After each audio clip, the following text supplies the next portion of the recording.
Bismillahirrahmanirrahim. Jumpa lagi dengan Media Demokrasi. Kawan-kawan dimanapun kalian berada, semoga sehat selalu. Berbicara persoalan efisiensi anggaran yang sudah diketok palu, dan ini adalah instruksi dari Prabowo Subianto langsung ya. Akan tetapi ada beberapa pihak yang masih mempersoalkan ini dan memperkeruh keadaan. Kawan-kawan dimanapun kalian berada, ketika efisiensi anggaran ini diketok palu oleh Presiden Prabowo Subianto, ada pihak-pihak ketiga yang sengaja mempergaduh dan memperkeruh keadaan ini. Salah satu contohnya adalah ketika memframing bahwa anggaran pendidikan, anggaran anak sekolah itu semuanya dipangkas. Tenaga-tenaga honorer semuanya sudah tidak dapat katanya. Kita ketahui dari akun Banteng Generasi Z. Saya nggak tahu yang mempunyai akun ini siapa. Tapi yang jelas di akun ini mengatakan bahwasanya ketika otak itu isinya hanya persoalan perut. Saya rasa ini sudah keterlaluan ya. Kemudian juga kita ketahui bersama beberapa hari yang lalu viral di grup-grup WhatsApp atau di media sosial WhatsApp tentang KIP, anggaran KIP untuk tahun 2025 ini tidak ada total. Artinya tidak ada anggaran pendidikan beasiswa KIP di tahun 2025. Padahal Presiden tidak menginstruksikan seperti itu. Kita ketahui bersama di dalam pidatonya Presiden beberapa waktu lalu ketika rapat dengan para menteri, bahwasanya yang dipangkas itu adalah pertama adalah perjalanan dinas. Kemudian hari-hari besar, tidak boleh ada perayaan-perayaan hari-hari tertentu. Kemudian juga ada seminar-seminar. Kemudian juga perjalanan ke luar negeri. Nah, itu kira-kira yang dipangkas oleh Presiden, artinya separuh.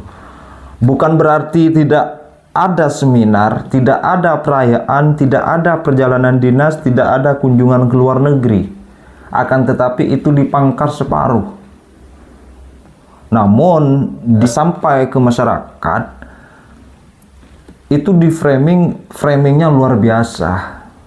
Katanya ada yang di PHK besar-besaran dan sebagainya itu. Saya timbul pertanyaan ketika ada PHK besar-besaran.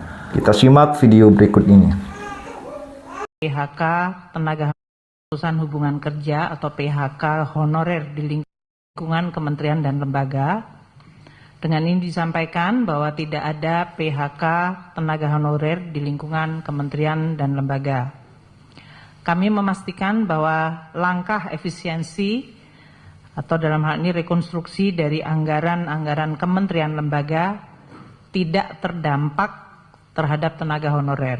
Untuk itu akan dilakukan penelitian lebih lanjut langkah efisiensi kementerian lembaga tersebut agar tidak mempengaruhi belanja untuk tenaga honorer dan tetap menjalankan sesuai arahan Presiden, yaitu pelayanan publik yang baik. Mengenai berita munculnya terkait beasiswa Kartu Indonesia Pintar, kami tegaskan bahwa beasiswa Kartu Indonesia Pintar tidak dilakukan pemotongan atau pengurangan. Untuk mendapatkan data, jumlah penerima beasiswa Kartu Indonesia Pintar untuk tahun anggaran 2025 adalah sebesar 1.040.192 mahasiswa penerima beasiswa Kartu Indonesia Pintar.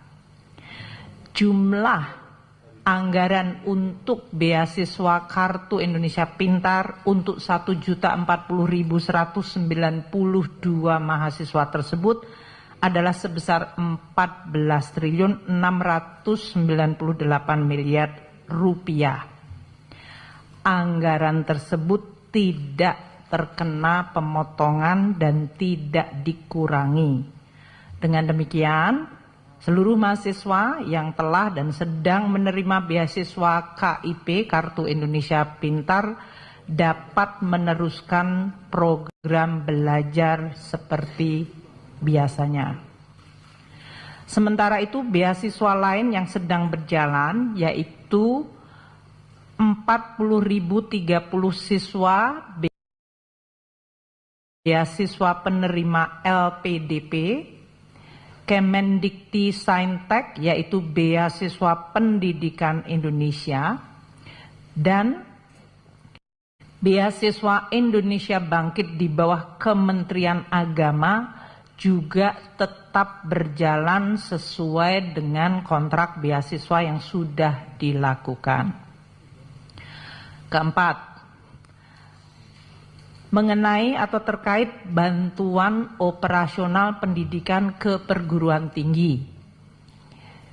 Karena kriteria efisiensi kementerian lembaga yang kita lakukan menyangkut kriteria-kriteria aktivitas yaitu perjalanan dinas, seminar, ATK, peringatan dan perayaan serta kegiatan seremonial lainnya, maka perguruan tinggi akan terdampak pada item belanja tersebut. Langkah ini tidak boleh, saya ulangi, tidak boleh mempengaruhi keputusan perguruan tinggi mengenai UKT yang dalam hal ini baru akan dilakukan untuk tahun ajaran baru tahun 2025-2026, yaitu nanti pada bulan Juni atau Juli.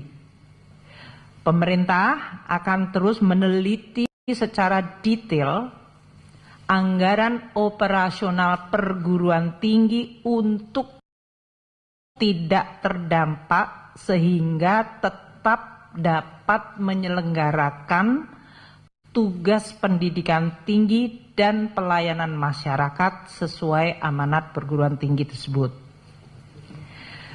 Kelima, mengenai tunjangan kinerja dosen. Saat ini di dalam data ada 97.734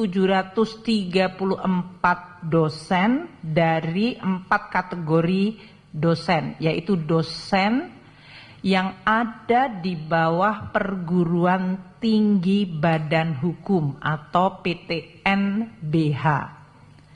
Mereka ini telah dan terus mendapatkan tukin atau remunerasi dosen sesuai standar PTNBH.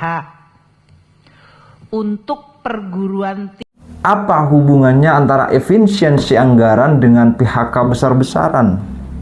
Kalau misalkan gaji, saya rasa kalau gaji itu sudah ditetapkan di masing-masing daerah, sudah ditetapkan berapa gajinya, terus UMR-nya berapa. Kemudian kalau kerja di perusahaan, tentunya di perusahaan itu juga punya SOP gaji lah, yang harus gaji per tiap bulannya untuk karyawannya berapa. Pertanyaannya saya, apa hubungannya dengan efisiensi anggaran dengan PHK besar-besaran? Kan tidak ada sinkron.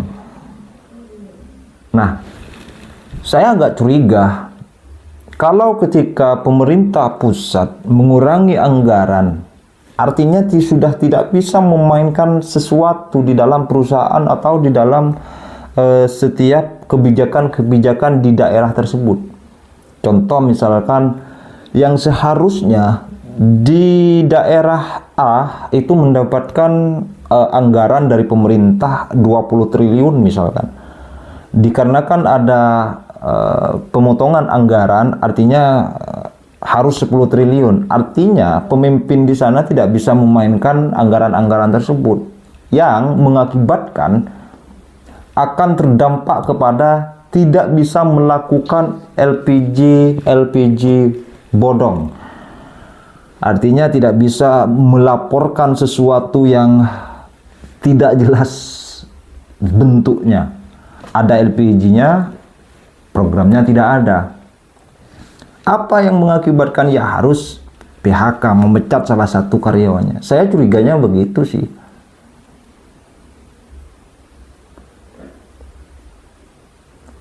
Saya rasa demikian. Ya, ini adalah salah satu framing yang dibuat oleh pihak yang masih belum move on dari kekalahan politik Pilpres waktu itu. Bagaimana komentar kalian? Silahkan ditulis di kolom komentar. Terima kasih. Assalamualaikum warahmatullahi wabarakatuh.